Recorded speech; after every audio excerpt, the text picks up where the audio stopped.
Hey, welcome back to SMarketPlace. I'm Keith Reynolds, CEO of Publio. I'm Tom Dempsey, CEO of Market Share Growth Experts. And we're here today to talk about how branding affects both marketing and sales. Yeah. Taking what we discussed last time, you're right, your target marketing, and taking your ICP, ideal customer profile, and really being able to translate that into who you are as a company. It happens with who you are as an individual at the same time, but the brand that sticks out, that once you see it and understand it, everybody knows exactly what it is. And how does it differentiate you from what the alternatives are? Right? Exactly. And yeah. And how that differentiates you from the alternatives. Absolutely. What's your uniqueness? What makes you different? Who is your competition? And what are they about? What's their ICP? What's their brand? And how can you be differentiated from that? That's right. So you have the people that are your target customers, where you have an ICP for them, and that helps you understand the elements of the brand. Yeah. And then the competition helps you understand how you're different than them. Right. So that it's not only that you want me, but you want me because I'm different, better, faster, cheaper, more elegant, higher status. Absolutely. Whatever it is that group of people you're trying to reach, you need to find that mix between what appeals to them and what differentiates you from somebody else. Well, when you think of Apple, who you worked with, Apple, Nike, IBM, Xerox, what you see a symbol and that resonates with you within a matter of seconds. You see the Apple logo and whatever comes to your mind, that's the brand that Apple is to you. And since we're music fans, and we've been kind of transcending musical evolution, this came to mind with both of us. And that's Boston. Everybody knows More Than a Feeling, right? But look at the logo that they have on there. Then compare it to, say, their second album. Same logo. You see that. It doesn't have to have a title on it. It doesn't have to have the songs. You know that that's Boston. And you know that that's a band that you like and that you'd like to listen to more. So one of the coolest things I think about branding is that it can be anything. Yes. Right? Apple. Yeah. They were competing against the XYZ 500 with gold-plated connectors. Right. And they completely differentiated themselves on typography. Yes. On the humanities. Right. And art. Right. Design. Right. And so they were able to take computing and actually stake out a place in the market where there was a high demand. Right. But they had a technology that could take it to a new level. And so the Apple logo then was something representative to and differentiating from. Yes. And really helped solidify the early days of Apple. And you know what? To that point too, it also differentiates. What it does is there's an exclusionary factor in there too. So Apple has an ideal customer profile, whatever that happens to be for them, an ICP, whether you use their PCs or phones or adapter, whatever it happens to be. They've got, and they know that there's a segment of the market that is not going to respond to who they are. And guess what? That's okay. I got a great example from my own career in my book. I talk about how I started out as the first collegiate rep for IBM. Yes. Right? I mean, I was literally helping write the manuals before I got the job. And then I went out on tour selling computers on college campuses. We were missioned and funded because Apple already had college students working in college bookstores wearing a black turtleneck. Yes. And being very cool. Yeah. Right? Yeah. And we were sent into the bookstores in white painter's pants and a rugby shirt. Right. And we were clearly differentiated. Right. And the types of students and faculty and staff that we sold to were different. We'd get the engineering students, they'd get the graphic arts students. Right. Right? And so that ability to understand and represent your company, whether it's the clothing you wear, the ads that people see, the logo, like the Boston example. All of those things go into your brand, but where I started this was, it's cool because it's only up to your imagination. Yes. You can do whatever you want. That is precisely right. Precisely right. So the question is really, who are you? As an individual, certainly. As a company, absolutely.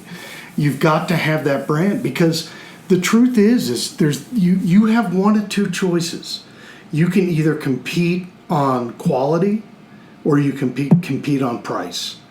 You don't want to compete on price, because if somebody comes in a penny lower, that's who they're going to buy. That's right. You do it with quality. Whatever that happens to mean in your industry and for you, it's all revolved around quality and content. And so it takes a lot of research and study and understanding, not years, but it takes an effort to really understand and start with your core values. Right. What makes you so special. And so I love working with a group of executives and going through the process of defining the brand and listening to what customers say about, doing the research to understand what people say about you. Right. Through customer interviews and surveys, and you get the data in, and it's a process that the senior team can work towards. Right. And it's so fulfilling when you start to find things and ways to talk about your company and your product in ways that are what the marketplace already understands. Yes. Right? Yes. You're drawing out the truth. Right. Right. You take the famous Apple logo, and the truth is that logo has not changed since inception.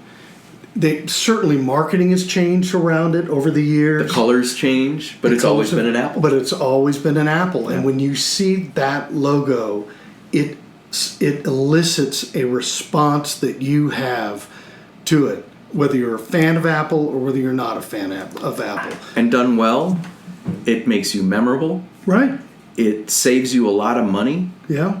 If you can attach an outcome or a value, yes, right? So an outcome might be they have lower installation costs, right? And your brand can all be around service. Yes. It can be around these people align with my values. Right. Right? Our brand is around sustainability. Right. Right? You weave that in, and if your salespeople are saying it and your advertising saying it, right? It becomes the reality. Right. Well, we relate it back to music, of course, and you think a good example we picked out of the cellar was the Eagles, and just as an example, because they've lasted from the 70s until today. They're playing in a few weeks. They're playing in a few weeks here in Denver with Steely Dan, and that's one example of a band who knows their ICP. That's right. They know exactly who their customer is, and they've tailored that.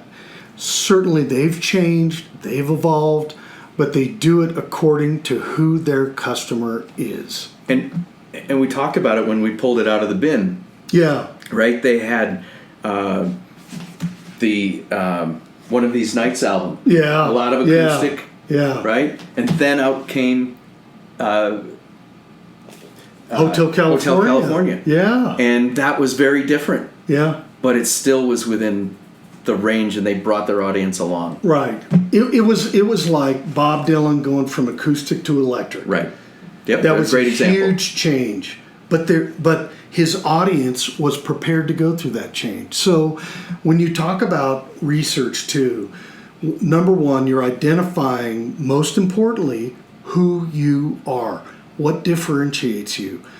What do you want people to think when they think of your company or you as an individual? Those are the things that have to go into creating a brand for yourself.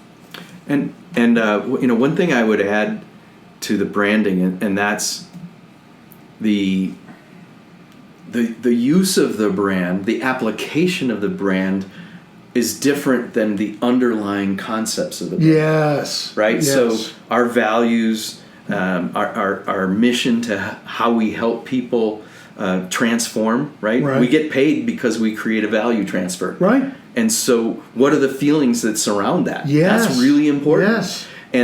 And so that's entirely different than what color do I use. This is at the edge, at the end of the process, we start to define things like what does it look like? Right. We define things like how would it look on a mug? Right. Right? Or what does an ad look like? But that's so far at the end. What we really want to do is get the executives of a company involved to really make this embody what makes this company who it is. Right, right. Because ultimately, your brand is your identity. Who you are, again, is your brand, is your identity. So that is the topic of today, is branding and how critical that is. Again, I know we go into something that we could talk for hours about. Rock and we roll. have a little, rock and roll too. And marketing and sales, but this episode was focused on branding. Question. Oh yeah. Yep. How did they make their branding so good? Well, that's a great question. So the question is, how did Boston make branding so? On top of their good music. Like what was good Right. about it, or was the process that got them there? Yes. Because I don't know whether they had the record label, how that got involved. I just don't know the backstory, but I do know that album cover art Yeah, is a that's whole genre yes. in itself. Yes. But every album cover was a connection to the band that Right. we had. Right. We loved the album covers Yes. as much as we loved the music. Yes. And the liner notes Yes. and the list of songs on the back and who the players were. Yes. Right? All of those things make Boston what it was. Maybe the question is, when you think of the brand, you think of it being synonymous with that band. Yes. You know what I'm saying? Mhm. Yes. What is that synonym? Well, what's those synonyms there that connect that brand to that band that make them synonymous with one another? That's a great question. Well, I would imagine that when it comes to branding and trying to find what's synonymous with the brand itself of, in this case, Boston, and the fans that they have. So it certainly starts with the music, for sure. So the music was great. There's no question about that. And they had a large ICP when you think about it. What kind of music? Yeah, so it was rock music. It was inventive. It was creative. It was different. They had a different sound than other rock bands had.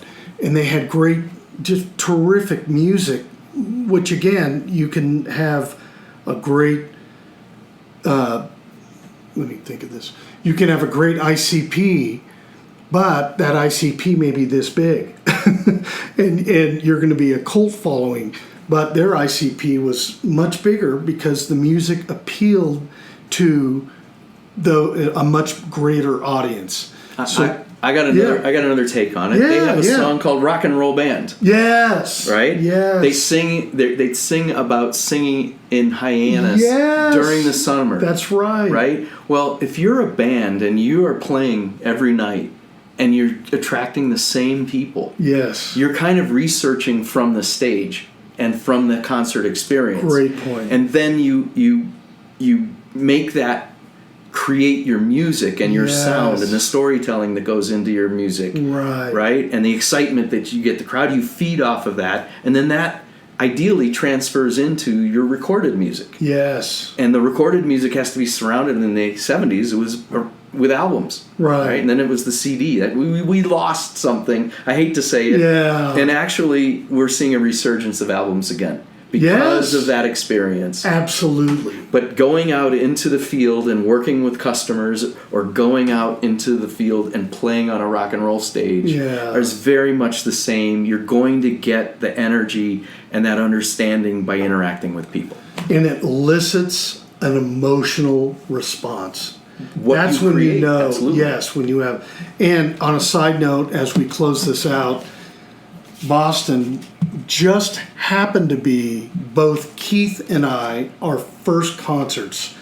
back in 1970. We won't ruin it, but back in 1978. And what's funny, they played in Denver not 5 years ago and saw them then, and it elicited the same emotional response as it did 40 years ago. Every time I hear foreplay long time, Yes. I just stop what I'm doing. Right. Just stop what I'm doing. Exactly. And it takes me back to gymnastics, because that was that year for me. What I love about music is it transports me back to what was happening when that music happened. Yes. So, That's the emotional response. That is what you're trying to pull out in what you do. Right. And one last point.